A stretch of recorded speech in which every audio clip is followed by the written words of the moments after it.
What if everything you heard about a peace deal was a complete lie? Right now, as you're watching this, the Middle East is in the middle of one of the most intense geopolitical crises in modern history, and the man in the White House just got publicly contradicted in front of the entire world. Donald Trump stood up and told America, told the world, that Iran wants a ceasefire, that Iran is ready to make a deal. He said it on national television. He said it with full confidence. But then, just hours later, Iran's foreign minister walked onto CBS News, looked straight into the camera, and said 3 words that collapsed everything. We never asked. 3 words. That is all it took to blow up Trump's entire narrative, expose a massive contradiction at the highest levels of global power, and confirm that this crisis, this brutal world-shaking conflict, is nowhere close to being over. And right now, in the next few minutes, we're going to break down exactly what happened, what Iran actually said, what is really going on inside the Trump administration, and most importantly, what comes next. Because what is developing right now could shift the entire direction of this conflict within the next 24 hours. Stay with us. This is Military Daily Update. Before we go any further, if you're new here, welcome to Military Daily Update, the channel that gives you the fastest and most accurate breakdown of global military and geopolitical events as they happen. Hit that subscribe button right now and tap the bell icon so you never miss a critical update like this one. If you are already part of our community, thank you. Now let us get into it. To understand why this moment is so significant, we need to go back just 48 hours. On Saturday, President Donald Trump sat down for a phone interview with NBC News, a nearly 30-minute conversation where he made a stunning claim. He told the American people that Iran is ready to negotiate, that Tehran wants to reach an agreement. But Trump said the terms are not good enough yet, so he is not accepting. On the surface, that sounds like a president in control, a deal-maker holding firm, waiting for better terms. It sounded like the conflict might be winding down. Financial markets responded. Analysts started discussing the possibility of an agreement, and for a brief moment, it felt like there was light at the end of a very dark tunnel.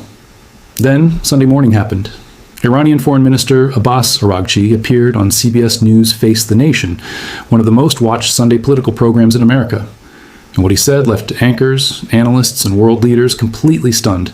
He did not soften his message. He did not use diplomatic language. He looked directly at the camera and said, "No, we never asked for a ceasefire, and we have never asked even for negotiation. We are ready to defend ourselves as long as it takes."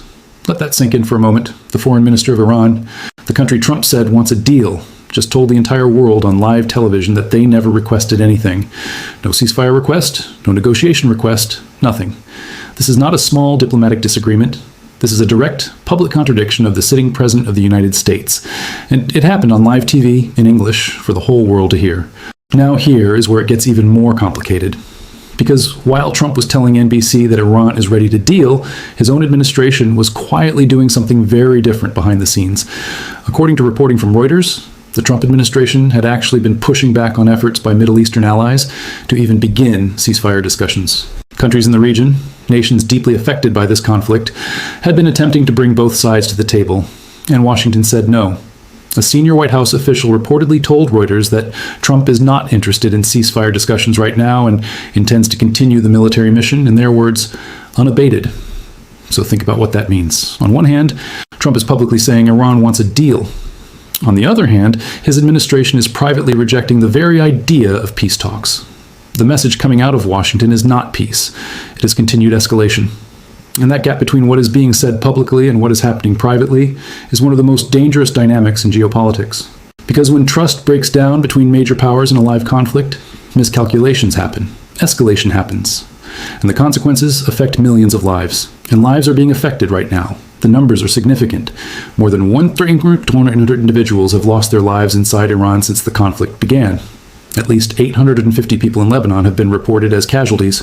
13 American service members have been lost in the line of duty, including 6 Air Force personnel who were lost on March 12th when their KC-135 refueling aircraft went down over western Iraq.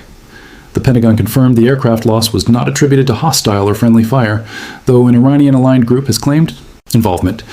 That investigation remains active. In Israel, 12 individuals have been reported as casualties since February 28th. And in U.S.-aligned Gulf states, 18 additional civilian and military losses have been confirmed. These are not abstract numbers. These are real people, families, soldiers, and civilians, caught in the crossfire of a conflict that both sides publicly claim they do not want, but privately refuse to stop. Now let us talk about the Strait of Hormuz, because this is where the conflict is directly impacting you, the average American, in your daily life. The Strait of Hormuz is a narrow waterway off the coast of Iran, and nearly 1/5 of the entire world's energy supply passes through it every single day. Disruptions to vessels attempting to pass through this route have caused a massive spike in global energy prices. Gas prices in the United States have reached a 22-month high. You are feeling it every time you fill up your vehicle. You're feeling it every time you buy groceries, because transportation costs drive food prices. This conflict is not just happening on a screen somewhere far away. It is reaching American families at the pump, at the supermarket, and at every corner of daily life. Trump is fully aware of this. On Saturday, he posted on Truth Social urging China, France, Japan, South Korea, and the United Kingdom to send naval vessels to the Strait of Hormuz to help restore safe passage. He wrote, "One way or the other, we will soon get the Hormuz Strait open, safe and free." Strong words. But here is the uncomfortable reality. So far, not a single allied nation has committed to sending ships. The UK's defense ministry stated it is exploring its options. That is diplomatic language for, we are watching, but we are not ready to act. So right now, one of the world's most critical shipping routes remains under threat, and America's closest partners are largely observing from the sidelines. Iran's foreign minister was asked directly about the strait during his CBS interview. His response was precise and calculated.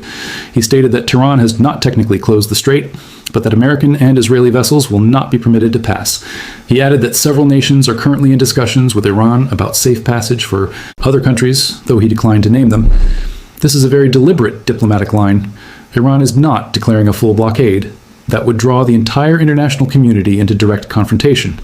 But they are selectively restricting US and Israeli ships. It is a strategic move designed to create economic pressure without triggering a broader global military response. And it is working. Now here is something that almost nobody is talking about. A detail that completely changes how we understand the current state of this conflict. According to the New York Times, while Iran's leaders are publicly projecting defiance and refusing to negotiate, Iranian intelligence operatives quietly reached out, indirectly, to the CIA.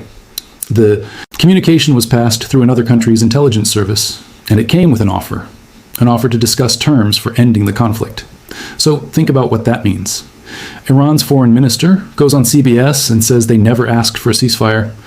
But Iran's intelligence service is quietly signaling to the CIA through a back channel that perhaps there is room to talk. The public message is total defiance. The private message is maybe there is a way forward. This kind of gap between public posture and private communication is not unusual in major conflicts. But it is incredibly significant. Because if that back channel breaks down, or if one side misreads the other's intentions, public posture takes over. And that public posture right now is full-scale escalation. Trump himself gave a deeply revealing quote that shows just how unstable the situation inside Iran has become. When asked about potential negotiating partners in Tehran, Trump said, "Most of the people we had in mind are no longer available. Pretty soon, we are not going to know anybody." That is an extraordinary statement. The president of the United States is saying that so many Iranian officials and leadership figures have been removed from the picture through this conflict that there may soon be no one left to negotiate with. Analysts are raising serious alarms about what that scenario leads to. Because if Iran's leadership structure becomes completely destabilized, who signs any agreement? Who enforces it? Who maintains control over Iran's military forces, its regional allies, its nuclear facilities? Right now, nobody has a clear answer to that question. Israel, for its part, shows no indication of slowing its operational tempo. The Israeli Defense Forces announced on Sunday that they still have, in their words, thousands of targets remaining inside Iran. Israeli forces launched a new series of aerial operations over western Iran on Sunday, and Israeli officials have indicated planning for at least 3 more weeks of continued operations. 3 more weeks. That is not a nation preparing to wind down. That is a nation in full operational mode with a target list that appears to have significant depth remaining. Meanwhile, Iran's foreign minister made one of the most emotionally charged statements of this entire conflict during the CBS interview. When asked about civilian casualties in Iran, Araghchi said, "There are people losing their lives only because President Trump wants to have fun. This is a conflict of choice by President Trump and the United States." He also pushed back on the idea that Iran is fighting for its survival, saying the country is stable and strong enough and is only defending its people from what he called an act of aggression. He placed direct responsibility on Kuwait, the UAE, and other Gulf nations for allowing the US to use their territory to conduct operations, and stated that Iran cannot remain silent about that. This matters because it signals that Iran may be considering expanding its scope of response to include the Gulf states that have been facilitating American military activity. If that escalation occurs, this conflict stops being a contained US, Iran, Israel situation and becomes a regional crisis of truly historic proportions. So where does all of this leave us right now? Let us be completely honest with you. There is no agreement coming. There is no de-escalation on the immediate horizon. What we have is a situation where both sides are publicly refusing to talk, privately sending back-channel signals, and militarily continuing to escalate. Trump says Iran wants a deal. Iran says they never asked. Trump's team says the mission continues without pause. Iran's leadership says they will defend themselves as long as necessary. The Strait of Hormuz remains a critical flashpoint. American families are paying significantly higher energy prices. Thousands of lives have been affected. American service members have been lost, and the world's major powers, China, France, Japan, the United Kingdom, are watching carefully from a distance, unwilling to make any direct commitments.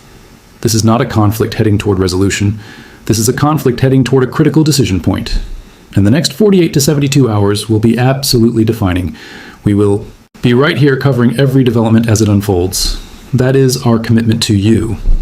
If this breakdown gave you clarity that you could not find anywhere else, please share this video right now with someone who is trying to understand what is really happening. Drop your perspective in the comments below.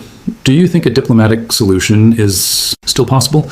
Or has this situation already moved beyond the point of easy resolution? We read every single comment, and your perspective genuinely matters to this community. And if you have not subscribed yet, this is the moment. Hit subscribe, tap the bell, and stay connected with Military Daily Update. Because in a world moving this fast, you simply cannot afford to miss what comes next. We will see you in the next update.